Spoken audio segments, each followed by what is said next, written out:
On টাইমে সালাত আদায় করা। যারা অন টাইমে সালাত আদায় করে, সালাত কায়েম করে, তাদের রিজিকের কোনো টেনশন নাই। বিশ্বাস হয় নাকি একটু সন্দেহ লাগে? সন্দেহ লাগে কারো?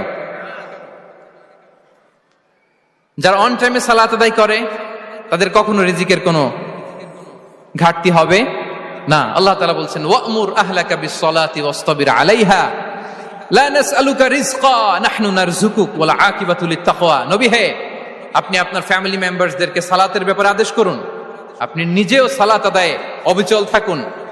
আমি তো আপনার কাছে রিজিক চাই নাই, আমি আল্লাহ রিজিক দেই, আমি তো রাজ্জাক। তার মানে সালাত যে আদায় করে তার রিজিকের কোনো টেনশন আর থাকে না। 3 নম্বরে গেল সালাত। 4 নম্বরে হচ্ছে ইস্তিগফার, বেশি বেশি ইস্তিগফার পড়া। কি পড়া? বেশি বেশি কি পড়া? ইস্তিগফার পড়া।